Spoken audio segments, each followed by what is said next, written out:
7 মাসের গিনিকে নিয়ে যখন আবুধাবি এলাম ইন্ডিয়া থেকে, মনে অনেক ভয়, টেনশন এইসব ছিল। কারণ একটা ছোট্ট বাচ্চাকে নিয়ে সকাল থেকে সংসার করা, কাজ করা, তারপরে বাচ্চাকে সামলানো অনেক বড় একটা ব্যাপার। একা কিভাবে করব সেটাই ভাবছিলাম। কারণ গিনি হওয়ার পর বেশ কিছু মাস আমি ইন্ডিয়া গিয়েছিলাম। তো সেখানে আমার মা গিন্নির সর্বস্ব কাজ করে দিত। ওকে চান করানো, খাওয়ানো, কখন কি হচ্ছে, কখন পেটে ব্যথা, রাতের বেলা ঘুম পাড়ানো, ডাইপার চেঞ্জ করা, আর রান্নাবান্নার কাজটা আমার শাশুড়ি মা সামলে দিত। তাই আমাকে কোনো দিনই কোনো কাজটাই করতে হয়নি, না গিনিকে দেখতে হয়েছে আর না রান্না বান্না ঘরের কাজ করতে হয়েছে। একদম রাজরানীর মতো ছিলাম ওই কটা মাস। তারপরে যখন ফিরে আসার পালা এলো, মনের মধ্যে ওই ভয়টাই ছিল যে এবারে তো একা হয়ে গেলাম, মেয়েকেও সামলাতে হবে, তারপর রান্না বান্না, ঘরের যাবতীয় কাজ সব কিছু একা সামলাতে হবে।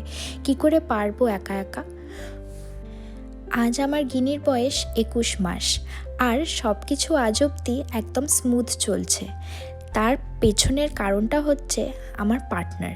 একজন ভালো পার্টনার সব মেয়েদের জীবনে খুব দরকার। আমাকে আবুধাবিতে এসে একা সব করতে হবে এই জিনিসটা কোনো দিনই হয়নি। কারণ আমি যখন গিনিকে দেখেছি, আমার হাজব্যান্ড রানা ও সব ঘরের কাজ, রান্না বান্না সমস্তটা করে দিয়েছে। আর কখনো যখন আমি ব্যস্ত থেকেছি রান্নাঘরে, ও গিনিকে একদম সামলে নিয়েছে, চান করানো থেকে শুরু করে সব কিছু। তাই একা নিজেকে কোনো দিনই মনে হয়নি, একা কোনো দিনও এক্সস্টেডও লাগেনি। হ্যাঁ, আপস অ্যান্ড ডাউনস তো এসেইছে, সবার জীবনে আসে। কখনো কখনো ফ্রাস্ট্রেটিং লেগেছে, কারণ যখন ও অফিস চলে যেত তখন আমাকেই পুরোটা করতে হতো। কিন্তু এমন কোনো দিন যায়নি যেখানে আমি একা নিজেকে ভেবে খুব কষ্ট পেয়েছি। কারণ অফিস থেকে আসার পরেও ওর পক্ষে যতটা সম্ভব হয়েছে ও ততটাই করেছে। এক এক সময় এমনও হয়েছে যে অফিস থেকে এসেই ও রান্না বান্না সব করেছে, কারণ সারা দিনে গিনিকে নিয়ে আমি হয়তো কিছুই করতে পারিনি। আজকে আমাদের এই সুন্দর বন্ধুত্বটার, সুন্দর সম্পর্কটার 3 বছর কমপ্লিট হলো। মানে আজকে আমাদের 3rd ইয়ার অ্যানিভার্সারি। কোনো দিন হয়তো সেভাবে একে অপরকে থ্যাংক ইউ বলা হয় না, কিন্তু এই ছোটো ছোটো জেস্চারটা, যেমন নিজের হাতে রান্না করা এই অ্যানিভার্সারির দিনে, আর ছোট্ট এই ক্যান্ডেল লাইট ডিনারের সেট আপটা বাড়িতে করা, 3 জনে মিলে বসে ডিনার করা, এটাই হয়তো থ্যাংক ইউ বলার একটা ওয়ে। ওকে দিলেও খাবে না।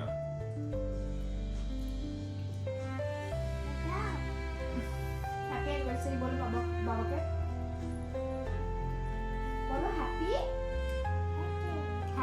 বার্থডে নয় মামা বলো হ্যাপি বার্থডে নয়, বল হ্যাপি।